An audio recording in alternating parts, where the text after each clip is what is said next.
Abusian chai ni mo bedi nkomo me ye interview bi me ne Mr. Amo me no odi ye interview bi na interview no ho nsamaba interview no ye development free interview nim wa owura fi wa anya interview ni bi ahwe no meba ma wanya bi ahwe menim sa manfo dodo na anya bi hweye but for the benefit of woman anya bi ahwe ntinene mebo sa interview ni wa ha ama wo bibia anya sa interview ni bi ahwe obeka ya mini Mr. Amo, deɛ yɛsafre no D4 no mene ne yɛ interview bi.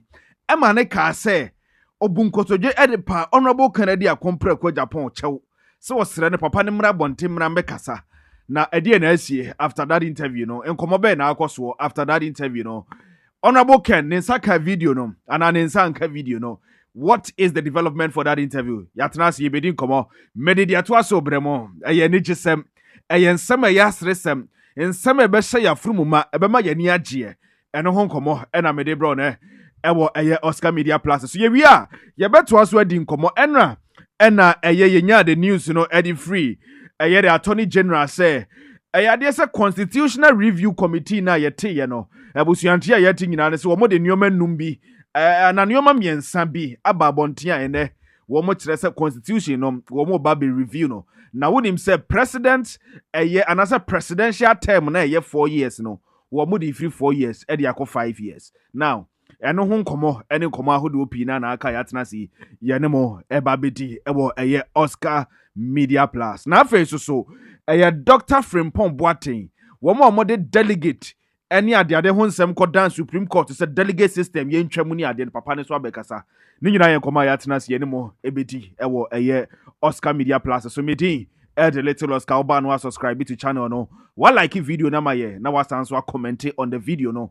na boa ama yetimi akoye ne mo yara mu nyina mase for the support you keep giving to us now yeni nkomo yen share with Odifo common right kwabna yen fa no share no na ye good news yen fa no ntwimu ansa na yen to aso nko yeni mu nkodi yen nkomo na before ansa na meka ho asem kra no me pese nyina ye kotie video we edeba about that interview no so wanya bi so antia hwebi na ye kotie mra ye wi a asem a wa akire no me de betum nyina manim to wo mo o mani be ko nanim corruption be jai enu na ma ekom di nipa o mo dwi wo man ho nipa adwene hwe Oscar se Kennedy hweme anaso obi hweme na otie no nim Kennedy a nkoto dwegu foma no pe me sra no me pa ne chaw me sra no ani diem Kennedy be bia wo bia la me sra ni pe huna mane ni pe so ni pe titi ni pe bre ni pa ni wa hwe ni pa be wu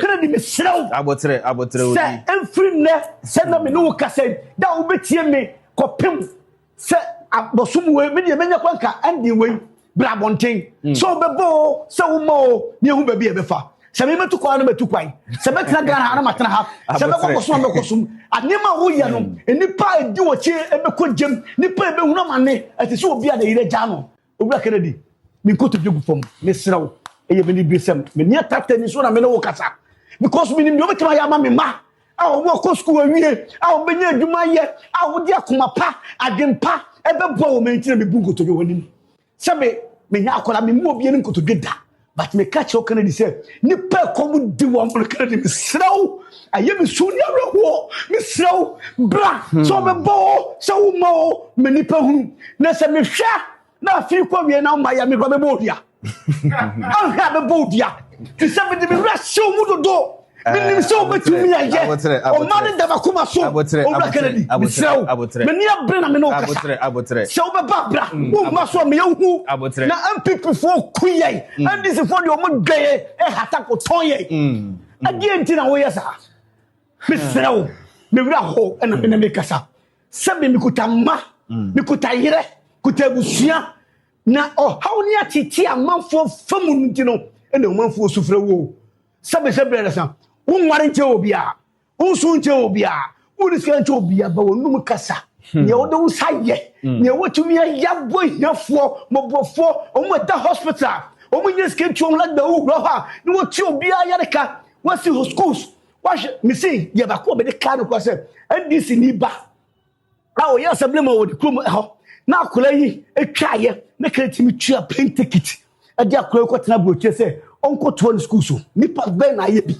nipa do say ɛna wa ma nyomu matima ye owura Kennedy ye kama funu ne ye kama dampan yesu a ye bra ye titi nyina na ye wunti na bi madwuma aba wo mo se na obi akadem Kennedy wunti otimi pie ɛna pipi fo tie ye mu bi so se ye di Kennedy ko si se Kennedy na ye di Kennedy o o kasa kwa o ma Kennedy the base no so my base ni boa o ye ni nyina be hwiegu na engine so ntimi nko ye ka the base a me minim ni se ka uko engine simu no ye wo boat bi boto en na ko change wo ira ni yetu na wo hwie wo ye nyina agu uti anye ye ne pembo ne bope na wo ye no wo fom de ni nyina hwiegu eti na bi the base no ma fa ne se engine sika no mu no ne boss ye no ene friend the base eti se base no pembo na se tu a o ye no ka no mu nyina adan e be hwiegu the better go to can be akọ car na cross ye V8 wow Kennedy we V8 o we car Rosowa we car we nyame wo Ghana we car we bibia ni pade ye ho to so eti nese wotie mi a me serew ma wo da bi na wo da bi na wo no kranya no ko bi ko bie ni se wo de wo okoko de obeka ene be ye aduma mimi judi ne de ni pa kana bi tie o obi odifo otwesek otweaba bu na chi difo so mu da so di na chi because of say omuni mi ewo no dia se wo mu ade o se wo bu ade o onwuma pa enti na nipa eboche edi wachi hwa anu akora bi owo ayi mensia no kora ki 22 years yeah o ye press conference say o gina wo MP say o ye the base hwe nipa di akora na chi enya akora na chi na nipa ko ye o na mum the base no wo di konti hwe nipa di akora na chi e kire say e kom di nipa e wo Kennedy ho nipa sofa because ya so nsuo ene ya so ansa ene ehunu se emfa but ye obi o kana korese Kennedy ye hu obi o tim de nsa ye aduma ye hu obi e wo bie company wo de betra hwe enye wo nkoa na wakokonfo ho a wokope ba wa anya bie enwa wo ba na se Ghana fo danto ma wo a wo horo wo nsa free ochi de onu yiri bedie de onu ma bedie de onu busu bedie enye wo na kopin so obekowu wo de bra wo ba na se ya anyu na wo anya babra bo nsi yo ko tena se ne ke se wo se wa na ado ho to mpan ene nipa anwa ene wa ko tena ba bi nti de ye pe ene ye tusuo ba me hye wo bo se e bi nsi da ye be 20 se Ghana fo nyina protect force so ye ni break me sell right so that is a year odifo ene ye kote ne nkasa na or kasade so this is the message efa odifo so ema ekopi honorable Kennedy Akompre kwa Japan ekopie na nimo na message we ba bonte no I mean Emma, a lot of people are very emotional. Kwabra, Emma, nipa bebre, womo be very emotional. I mean, a lot of people were very, very surprised. Nipa ni be do honorable Kennedy Akompre kwa Japan. No doubt about that. Nipa ni be do papano, all right. But then this particular video, nipa bontine, nipa be who say papano ni mu jidie nipa bi wono. Bro, adwene ntiase so. One example, Mr. Modi for a minute interview. Video ne kwa bontin se nkofo fire nkofo di ho nkomo I mean people closer to the man na be they send it na be the yesi ene nkomo ho nkomo bebre na ene nyame ncha de yenya a development from that story yes yenya development from that story kabna na e wo se ye ne ahwefo ne yetiefo chenemom ade ba ko e wo ho a eye me ya kakra ne se kamia ye se development na free ho no mo ba no opanyini ma ye kwan se ye meka ni nyina nemom ye wo ho akonya ne se wo se ba komienu bi de ye de to manfo na nim na manfo ne hu se de nioma eko etie ne ye ne mo beche sa ba komienu ye ne mo beche nemom ansa na mebe no so no kwabna ye ni kan kire manfo ne se obi biara oye honorable Kennedy Akompre kwa Japan supporter o supporti papa no oyi na kuma mu de supporti papa no ode akoma fan edi papa na chi oye campaign ma papa no kwabna odi na djuma sam ne bibia sam wanwene bibia ho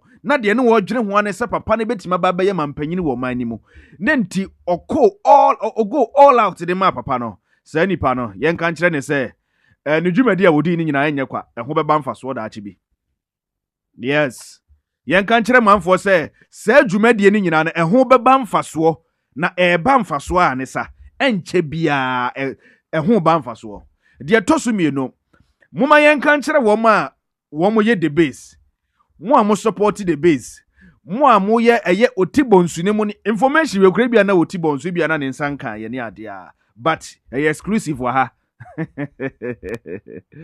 very exclusive, yes, very very exclusive. Enti na mo ma ne nto the base nkrɔfoɔ sɛ wɔn nyere wɔn ho nya adwuma wɔn nya groundwork ni ye groundwork no wɔn nya ni ye the base no wɔn nyere wɔn fa energy ni nhyɛ mu ye wɔn ma energy ni nkɔ the base ni mu ye mo nwurawura afiefie mu mo ne manfo di nkɔmɔ mo mfrɛfrɛ mo namfofoɔ mo mfrɛfrɛ mo neighborhood foɔ obi bia adwuma bia obetima yɛ di abo the base bia this is the time, start it now. Kwabnaten kwamana say me build a point in aba na me dia besi so di ama wo mo ne ade a yen sha se ani yen build the base no, this is the time, the moment in the day na no anie ba bia wo bia wadwuma mu ade the base ho nkomo kire nipa ka honorable Kennedy Akompre kwa Japan ka ne ho nsɛmpa kire nipa honorable can preach ne ho asɛm kire nipa ka kire nipa sɛ ye pese ye nkyiri ma eba ibenya adwuma papa ye wo mo beto oman ma enya tete ne amane sɛ de mini wo mienu aba befa mu na then this is the time akwabna wo mo nya adwuma emfa mo de base ni ye because nsɛmpa bi nam kwan so ayeba. Yes, there is a good news coming. Good news bi nam kwan so ba enche bia ebeba bedru enti wo ye the base bia no, this is the time for you bon homodin ye na the base no energy na ehemu no fa energy ni shemu ye yankomo na ye di ne yeti ase de very good. Now yanko yanim after this interview odifo ebu nkotodwe eka se ba bi asemba akwa kwamna nim se eka ye wura Kennedy Akompre kwa Japan ye video na ye kohwe ye ni nyina mu no asemba akwa per sources ayewu sources na yehu ne kire se video no call ye no ade ba akwa portion ba akwa wo video ni mu a honorable can eto na koma so ma ye say ohwe video ni sa na wa wosoniti wa bra odifo kan ni video ni mu say honorable can baby biara owo a wo hweme se wo didi a ma wonu mu nto na nipa hodo wo mu gidie yese that part no hiti papa ni se bibi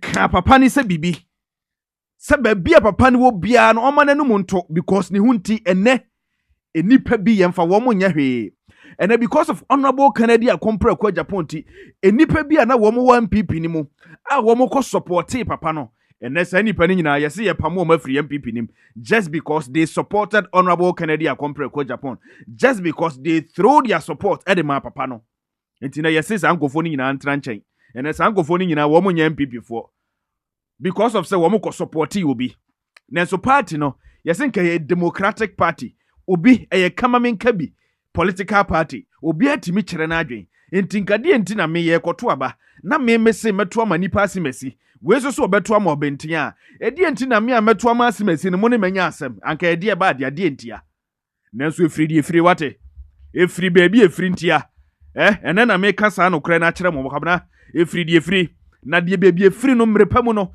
ye beba be wai kru na ni ye ama manfo ate ase yi se enye kwa etiene papa ne hunti enipa bebre ho akire wo mo ene papa ne hunti enipa bebre wo mo positions bia na wo mo kura wo MPP ni mu ya pam wo mo ene MPs bia wo mo di papa na chi go and ask those MPs ne say wo mo stand wo MPP amanyoku ni mu te say ene kwabna bo aten adwoso wo mo tu ne gidi kwabna bo aten wo mo tu no ne boni nyina ne say wakwa support honorable Kennedy Akompre kwa Japan ne boni nyina no enu ntina me hwe woni mu din ne wakasa se sa asotwe abawo so just because you supported a candidate ufiri se ono ne betimi age MPP party na si ho na wode party no abako nanim no abegye Ghana man si ho nti na okonya ho asotwe sa asotwe no ho ba asempa yanka nkyere manfo ne sa kwabna asotwe no ho ye dai ba asempa na nokwasem ewo mu ne se video ne kokan papa ne nsa papa ne hwe video no ni ade a ema yesi video ne kan ne nsa kura no na ba bia papa ne wona awreho ne ade kan papa no na mom caller yenya free a very close person ahana asem ne wono a caller yenya free a very close person e kire ye say Honorable Kennedy Akompre kwa Japan, the assurance I would demon ne cheetah for nyina ne say, Ubian kana kuma Antonium, Ajobreo, Ubian kana kuma nyede Antonium, Osu Ubian kana kuma Antonium, dear mo shashanu mubenya. That is the message you're seeing from Breman for Nukabna. Or said dear mo shashanu mubenya, mubenya, into Ubian kana kuma Antonium, Ubian kana kuma Antonium. Minim se eye kasa bebuo mu na me kasa. Na emom wotemase ensem ni bi wo ha mitimi nka ne ye ene MP pesi wo de ne kɔ disciplinary committee etie de DC fo ne ba beka na ye bibi nti na papa ne ma abonten beka sai take it from me say munka makoma ntomo yem kwabna yema wo montia se wo monka wo makoma nya dai ento wo mo yem na there is something good on the way bibi pa bi nam kwan so a eba ne mom obi anka na koma nto ne yem Honorable Kennedy Akompre kwa Japan Obi biara o believe in the man, o believe in ideologies, o believe in the policies, o believe in the work ethics biano. The message for you, and now wo hwe me sabre ya wo hwe me ni say kan akoma to yem. There is no cause for alarm. I am hwehwe bi ani ho. The man for na hwehwe nyina na kwabena bebem. Listen to me, read my lips. Na hwe manim din na me nkasa nkyere wo say, the mo hwehwe nyina na bebem. And it is on the way. Akasima kakrebi, akamreka krebi. Ebebem. Don't worry. And nam kwanso aeba. Na information no any source no. And my kwan se yemfa nyoma pi na embeto abontin sisi a. Enu nti na menye mahadwene se meko deep into it. Ba yemfa nu nsi ha. Na mrepa mu ne kwabna yebeba ne yebesa babidi we ne ho nkomo ye. Yebeba be wura mu ye. Ama manfo na te ase ye. Na yento aso nkoye nim.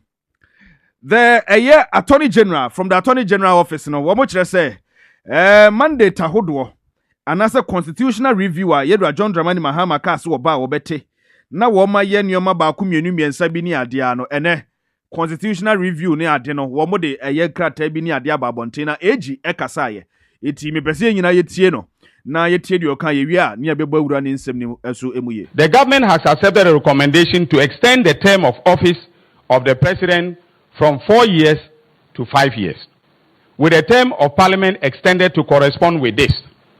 Our thinking is practical. Under the current 4-year cycle, the early months of every administration are consumed by transition matters, and the final year is largely consumed by elections. A 5-year term provides a more realistic time frame for the formulation, implementation, and assessment of government policy. Still on the presidency, the committee recommended that the minimum age of eligibility for election as president be reduced from 40 years, currently in the constitution, to 30 years. The government has accepted this recommendation in principle, subject to one modification. The minimum age will be 35 years, not 30 years. And of course, the details of this will be fashioned out by the Constitutional Review Implementation Committee. The current threshold of 40 years excludes qualified citizens from seeking the highest office on the basis of an arbitrary age limit. 35 is consistent with a trend in modern democratic constitutions towards greater inclusivity of the youth, whilst ensuring that a candidate for the highest office has attained a measure of maturity and experience to handle that office. We have also accepted that the presidential election be held on a day in the first week of November, as the Electoral Commission may specify by constitutional instrument. A fixed period gives certainty to the electoral calendar. It allows the Commission, the parties, and observers to plan, and it ensures an adequate interval between the election and the inauguration of the incoming president on January 7th. On presidential election. All right, so that is the Attorney General any quoting in Kasada Busia on a AD yesa enkomono. Now, according to the Attorney General, no Nensema walking in and say, Yera John Dramani Mahama constitutional review na kwabna wobeti ye no. Say yen hwehwe constitution im na nneema bi wo ha yen review ne yen ni say ni ade no. Nneema miensa wo mo de ababeto yenim for the meantime and say 1 or say extending the presidential and parliamentary term from 4 to 5 years. Now, yenim say Ghana yeto ababia wi a de oba na obedi o minus 1 wotena so mfie 9. 4 years na nipa ne tena so. Nemom constitutional review ne suggest say yemfiri mfie 9 ne nkom mfie num. Yete nkomo na ase de ye to aba ma obi te say ya to aba ma President Mahama yi obedi 4 years. Nemom constitutional review ne say yen change from 4 years no. Kwabna wutie nkomo. Yen change from 4 years no ne yen fa nko 5 years. Eti no ye to aba ene ya de obeba bedi oman ne so no. O metena so 4 years biem nemom obeba bedi 5 years. Enu ye ba ko de tosu mienu ne say reducing the minimum age to contest for president from 40 to 35 years. Now, womo say Ghana hamre wo hat see and say according to the constitution no obi betimi edi president age say over 40 years.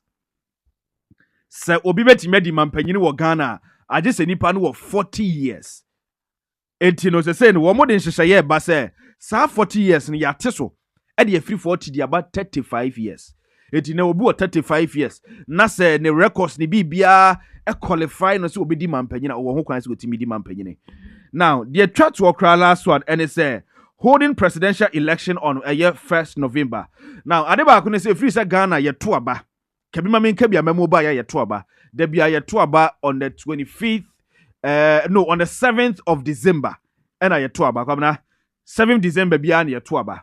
Nemom wo mo say wo mo constitutional review ni kire say yen twim free 7th December no emfamra ye ni memeto aba no 1st November. Eti nyoma miensa we na constitutional review no echirima wo mo pese ye ho se ni ade na yesesa no minim wadwen kire nyoma wo mo pese yesesa ni but take note to say san hyehyeye we nyina no enhyase emfam free president Mahama so tie ni biem no bia ankoka asem bia nya no kra nkyerɛw constitutional review wo mo recommendations ne wo mo suggestions a wo mo de aba no enhyase free President John Dramani Mahama so. President John Dramani Mahama de obedi ni 4 years no wako. Nemom the next election no ebetumi abasi ye beto no on the 1st of November kwabna if all things being equal ebetumi ato no on the 1st of November. Eti enone said esi etie enso ewo ho in fact Ghana for ne kasa obi a kire na adwen ni ade a eti ento aso na yenko yenim enso ewo honom. Now, on our very last topic, ayababedi hun komo Professor anase Doctor. No, why Professor Kwabna? Professor Kwabna from Pomboatin. Me catch us a nipa miensa wo mo de delegate system hun your money adene court no. Sa nipa miensa no ba ko din Dr. Nyahonya Hotamaklo ba ko eso edin Dr. Frimpong anase Professor Frimpong Boatin. Ena ye maame Dr. Christine Nuama sa nipa miensa yi ena de asem ne ko dan Supreme Court is a delegate system ema votes by insem cost na emu ba ko professor Kwabena Frimpong Boatin aba be kasa ne yentie nsem a wode etudwa Ghana is more important than all of us. Okay. It is about Ghana. We are fighting for our children and their children's children. No, we have to say the truth, what I think. And this is the truth. We need to build this country. We need solid people. We need people who are passionate, who are in control, and then they have the capacity to use science, technology, and innovation to do this thing. See, I don't support anybody. Say, but what I'm saying is, but aside on no, be a flag bearer. We okay with it? I'm okay with that. But no, dear flag bearer, when you okay? Wow. I'm serious because see, Oba, former president, for Council of Elders, who is here, Prime Minister. Oh, you think say he's going to be the face of the past? He is the face of the past and the face of this incompetent, some of the incompetent executive people, and the abusive regional chairman. He is, and he cannot bring them to book. Were the regional, some of them. Chairman, some of them were abusive. They are still abusive. They are. Oh, Prof. They are not my auntie, because be abusive. They are. Right, so I know you're Professor Kwabena Frimpong Boateng, one of the complainant, one Assembly Court down Supreme Court delegate system near when your man say or minor. Ono na wote ne nkasa na wakasa no. Na oye one man unbelieve in Dr. Mahmoud Bawumia simply because ose Bawumia represent the face of the face of the past. Tie, ose Bawumia or representing the face of the past. Not just Bawumia no, Dr. Anase Nana Dan Akufo-Addo. And they said you want to go to dear Kunyani because incompetence and in your maybe our mode Ghana for Femu and another Danko Akufo-Addo no. CSC kotu abadi ama Dr. Bawumia or representing the face of the past no. Intending na another nani asa to abadi amano. I don't know a person oka edichire yina. So this is Professor Kwabena Frimpong Boateng and you're telling Kasana one also a dear say OD a yes and common. And there was your besi hanom. Na nyami adme sa na mo betina si BM ni atwetwe komo. Of course, Oscar Media Plus midi the little Oscar Benzema etina Cambridge bibia kama enso edmaya woba no like video no subscribe wa share edi amaye no comment on the video no enso edi amaye very important eti edi ni nyina besi ha again my name is Little Oscar. Continue to stay with us.